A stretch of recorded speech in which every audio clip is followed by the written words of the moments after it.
बिस्मिल्लाहिर्रहमानिर्रहीम। अस्सलाम वालेकुम नाज़रीन कराम, मैं हूं मखदूम शहाबुद्दीन और आप देख रहे हैं मेरा फेसबुक और यूट्यूब चैनल। उम्मीद करता हूं आप सब लोग बखैर व आफियत होंगे और जहां भी होंगे अपने अहले खाना समेत खुश भी होंगे और महफूज भी। जिन लोगों ने अभी तक चैनल को सब्सक्राइब नहीं किया उनसे मेरी ये दरख्वास्त होगी कि चैनल को लाजमी सब्सक्राइब कर लें, बेल आइकन को प्रेस कर दें ताकि आने वाली तमाम तर वीडियोज़ आप तक पहुँचती रहें और इसी तरह आपका और मेरा ये साथ इस चैनल के ज़रिए बरकरार रह सके। नाज़रीन कराम, इस वक्त रूस और यूक्रेन के दरमियान किसी भी वक्त जंग छिड़ सकती है और अमेरिका ने इस सारे के सारे मामले में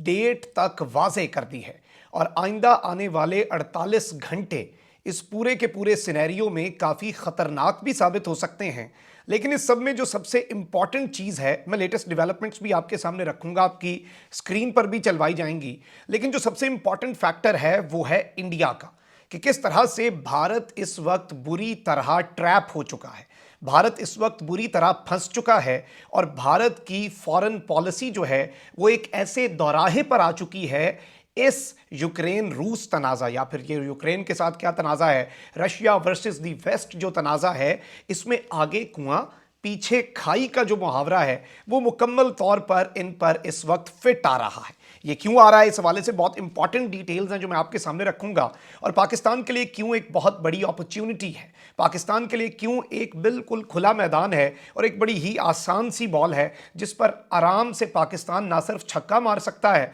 बल्कि ये छक्का ग्राउंड नहीं बल्कि स्टेडियम से बाहर भी जा सकता है। मैं ये सारी डिटेल्स आपके सामने रख देता हूं, लेकिन उससे पहले रशिया और यूक्रेन के तनाज़े में हम पहले आपके सामने कुछ लेटेस्ट अपडेट्स रख दें ताकि मुकम्मल जो अहाता है इस पूरे सिनेरियो का वो इसी वीडियो के अंदर, इस वीलॉग के अंदर अभी तक की डिटेल्स का वो हो जाए। आप सबसे पहले ये खबर अपनी स्क्रीन के ऊपर मुलाहिजा फरमा सकते हैं। Russia not worried about western sanctions. Ambassador, Russia के नाज़रीन कराम जो एम्बेसडर हैं स्वीडन में, यूरोप में बैठे हैं, उन्होंने कहा कि हम इस पूरे के पूरे मामले में भाड़ में जाएं आपकी सैंक्शंस, और इन्होंने जो लफ्ज़ इस्तेमाल किया है उसे न्यूज़ के अंदर भी स्टार लगाए गए हैं और कहा गया है कि Russia doesn't give a about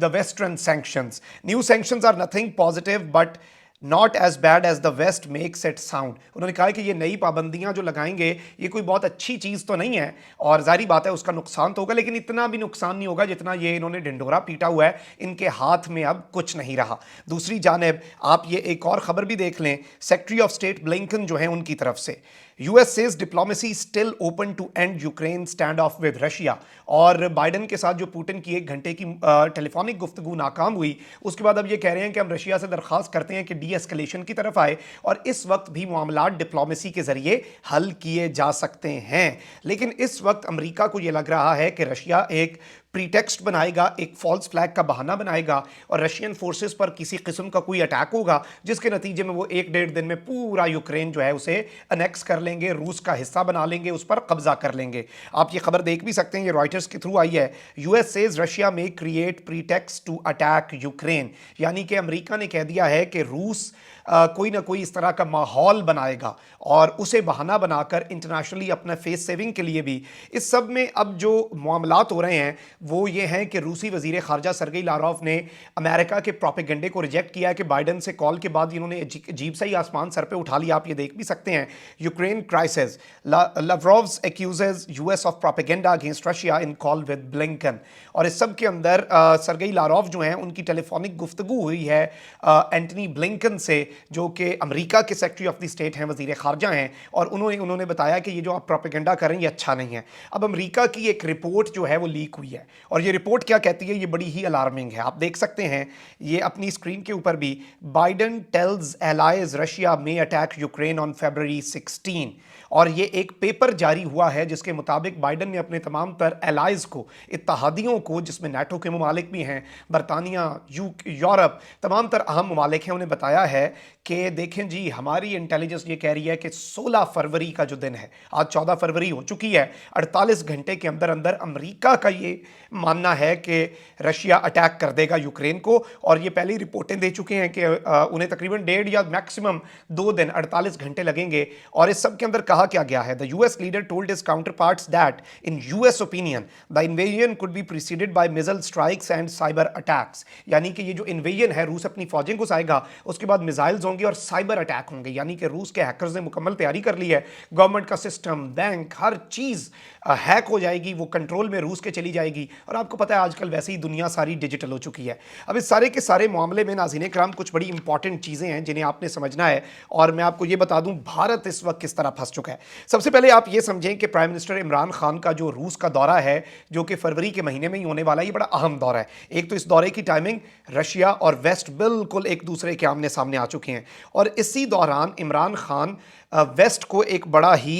सख्त पैगाम देते रहे हैं, और वेस्टर्न एजेंडा का टूल बनने से इमरान खान ने इनकार कर दिया। कल मैंने वीलॉग बनाया CNN के ऊपर बैठकर, अमरीकी नशरियाती इदारे पर बैठकर अमरीका को ना सिर्फ लिताड़ा बल्कि तमाम तर हुज्जत जो है वो हुज्जत तमाम भी की, और हिस्ट्री के बड़े लेसन्स दिए, और तबीयत जो है वो साफ करके भेजी। इस सब के अंदर एंकर भी देखता रहा कि ये कह क्या रहे हैं हमारे सामने बैठकर, और वो भी पाकिस्तान का वज़ीर आज़म इस तरह से अमरीका को आंखें दिखाए। और फिर इमरान खान अभी कामयाब दौरा करके भी आए हैं चीन का, और अब आगे जाके दौरा भी करें। और ये दोनों दौरे जो हैं, जाहिर बात है चीन के इस सब का बायकॉट किया गया था, इंडिया ने भी बायकॉट कर दिया जो विंटर ओलंपिक्स हैं उनका डिप्लोमेटिकली। तो पाकिस्तान के वजीर खारजा ने भी कहा कि हम जा रहे हैं, और सॉलिडारिटी के लिए, दिखाने के लिए कि हम साथ खड़े हैं। तो जाहिर बात है ये चीज़ वेस्ट को तो खटक रही होगी। इस सब के अंदर यूक्रेन का जो इशू है वो वर्ल्ड वॉर 3 का सिनेरियो बना चुका है, और रशिया के साथ चाइना भी है, क्योंकि चाइना को भी अमेरिका ताइवान में तंग करता है, और ये दोनों फैसला कर चुके हैं कि इस सब के अंदर हमने एक दूसरे के साथ रहना है, और चाहे हमारे आपसी इख्तलाफात भी हो जाए, हमने वेस्ट के मुकाबले में इकट्ठे रहना है, क्योंकि वो जाहिर बात है सिर्फ अमेरिका नहीं है, यूरोप है, और इसके साथ ही साथ उनके साथ यूके भी है। इस सब के अंदर मैं आपको ये बताऊं कि इमरान खान की रीसेंट टाइम्स के अंदर जब से फॉल ऑफ काबुल हुआ है, 3-4 मरतबा व्लादिमीर पुतिन के साथ गुफ्तगू भी हुई, और इस सब के अंदर इमरान खान को उन्होंने इन्वाइट किया, और इम्कानात ये भी हैं कि व्लादिमीर पुतिन तारीख में पहली मरतबा रूसी सदर होंगे जो पाकिस्तान का दौरा करेंगे। तो इस सब के अंदर एक और मैं आपको बड़ी अच्छी खबर ये भी दे दूं कि इमरान खान ने यह बताया है कि उनका जो रूस का दौरा है उसमें मस्जिद के अंदर एक बहुत बड़ा इवेंट रखा गया रूस के अंदर जो मुसलमान हैं उनके हवाले से, और ये इस्लामोफोबिया का एक बड़ा पैगाम दिया जाएगा, क्योंकि व्लादिमीर पुतिन ने इमरान खान के मौक़िफ़ की तायद की कि फ्रीडम ऑफ एक्सप्रेशन को नबी करीम हज़रत मोहम्मद मुस्तफ़ा सल्लल्लाहु अलैहि वसल्लम जो हैं उनकी तौहीन के लिए इस्तेमाल नहीं किया जा सकता। तो वो भी एक मौक़िफ़ था, और इस्लामोफोबिया के खिलाफ भी इकट्ठे हैं। तो ये एक बहुत तारीखी दौरा होने वाला है। इस सब के अंदर वेयर डज़ इंडिया स्टैंड, जो कि रशिया का एक साबका एलाई भी था, और अब अमरीका के साथ भी प्यार की पींगें बढ़ा रहा है। और पिछले 1-1.5 साल के अंदर रूस ने यह भी कहा कि ये वेस्ट का आलाकार है, वेस्ट का पिट्ठू बन रहा है, क्वाड गेम्स कर रहा है, एंटी चाइना गेम्स कर रहा है, अमेरिका के एजेंडे को फॉलो कर रहा है। इस सब के अंदर अभी जो रिसेंट आपको मैं बताऊं कि अक़वाम मुत्तहिदा के अंदर वोट हुआ है रशिया यूक्रेन के मामले पर, उसमें इंडिया ने वोट करने से अब्सटेन किया, यानी हम कुछ भी नहीं कर रहे, बिल्कुल इंडिया खामोश रहा। अब ऑल्दो इंडिया ने रशिया के हक में या खिलाफ तो वोट नहीं दिया, लेकिन अमेरिका बहादुर इस पर नाराज हैं कि हम तुम्हें अपना एलाई समझते हैं, और US is not taking this move by India in a very good way, ये डिफेंस एनालिस्ट्स का कहना है। और इसके साथ ही साथ इंडिया S-400 मिसाइल की डील जो है वो ऑलरेडी कर चुका है, आप सबको मालूम है। तो उस पर भी अमेरिका तड़ियां लगाता रहता है कि सैंक्शंस हम लगा सकते हैं, सैंक्शंस हम लगा सकते हैं। रूस के साथ तो पुरानी डील्स हैं वो करनी है, और S-400 बड़ा ज़रूरी इंडिया वाले समझते हैं अपने दिफा के लिए। लेकिन इस सब के अंदर आप अंडरस्टैंड करें कि ये 2 कश्तियों की सवारी है। इस सब में इंडिया की 2-3 जो मैं समझता हूं कि डिप्लोमेटिक ब्लंडर्स हैं जो कि इस अजीब से दौराहे पर ले आए। जैसे अफगान इशू में वो कहीं नहीं थे, तो इस सब के अंदर भी वो बड़े परेशान है। एक तो ये जो क्वाड के अंदर इंडिया की प्यार की पिंगे, जाहिर बात है क्वाड को अभी रीसेंट टाइम्स के अंदर भी इस्तेमाल किया जाएगा रशिया के खिलाफ भी और ईरान के खिलाफ भी, ये सिर्फ चाइना के खिलाफ तो नहीं रहेगा। तो इस सब के अंदर ये जो क्वाड है उसका इंडिया एक हिस्सा है, और रशिया उसके ऊपर बड़ा कंसर्न दिखा चुका है। इसने रशिया और इंडिया को कर दिया दूर, इनके दरमियान जो गर्मजोशी थी वो बदल गई सर्द महरी में, एक बर्फ की सेल आ गई दरमियान में। इसके साथ साथ चाइना इंडिया बॉर्डर डिस्प्यूट्स करता रहा, उसमें अपने इलाके भी गंवाए, और फिर एंटी सीपैक गेम्स जो हैं जिन्हें चाइना अपने ऊपर भी अटैक समझता है, तो ये तमाम तर चीज़ें हैं। अब इंडिया जो है उसने रशिया से ताल्लुक तो ज़रूर रखा, लेकिन एंटी चाइना गेम्स और वेस्ट का आलाकार भी बनता रहा। तो ये चीज़ रशिया के लिए भी बड़ी अजीब सी थी कि रशिया इसे समझ नहीं पा रहा है इस वक्त कि इंडिया क्या करना चाह रहा है, और अमेरिका ने भी इंडिया के ऊपर अपनी तड़ी लगी हुई है। अब पाकिस्तान जो है वो एक क्लियर गेनर के तौर पर इस सूरत हाल के अंदर आ चुका है कि हमने रशिया चाइना के साथ भी ताल्लुकात अच्छे रखे हैं, हमने वेस्ट को भी बताया, अमेरिका के साथ इस वक्त पाकिस्तान के वर्किंग रिलेशन है। और जब इंडिया ने तनकीद की कि पाकिस्तान जो है वो तो चाइना की गोद में चला गया। तो उस पर अमेरिका के जो तर्जुमान है दफ्तर खारजा को, उनका नहीं जी बिल्कुल पाकिस्तान नहीं गया, पाकिस्तान एक वर्किंग रिलेशन रखे हुए है और वो बार बार कह रहे हैं कि हमारा चाइना से भी कोई इकोनॉमिकल इंटरेस्ट होंगे, हमारे रशिया के साथ भी होंगे, हमारे अमेरिका से कोई दुश्मनी नहीं है, हमारा कोई फड्डा नहीं है, हम आलाकार नहीं बनेंगे। अमेरिका के डेमोक्रेसी समिट में हमने क्यों शिरकत नहीं की? क्योंकि वो अटैक करना था उन्होंने रशिया को, चाइना को, सऊदीया को, ऐसे ममालिक को कि वहाँ पर जमहूरियत क्यों नहीं, हमारा मॉडल जो है वो इंप्लीमेंट हो जाए। इस सब के अंदर पाकिस्तान जो है उसने एक बड़ी दिलचस्प सूरत हाल बनाई है। अब आप ये देखें कि इंडिया जो है वो it is completely in a state के, आप देखें कि अगर वो रशिया का साथ देता है तो यूएस उस पर सैंक्शंस थोप देता है, और सैंक्शंस इनकी इकॉनमी के लिए इस कदर खतरनाक होंगी। टर्की के साथ यही S-400 का ही मसला चल रहा है ना। वहीं दूसरी जानिब अमेरिका के पास अभी बहुत सी ऐसी चीज़ें भी हैं अमेरिका के हाथ में कि वो सैंक्शंस के अलावा अच्छा खासा बाजू मरोड़ सकता है, और अगर रूस के साथ करता है तो जाहिर बात है फिर उसे मुकम्मल तौर पर इस खित्ते में आइसोलेशन फेस करनी पड़ सकती है। और रशिया के साथ जो अभी भी थोड़े बहुत प्यार मोहब्बत के ताल्लुकात हैं, या फिर थोड़े से गर्मजोशी या सरमैरी बिल्कुल अपनी पीक पर नहीं पहुंची, तो वो सब कुछ जो है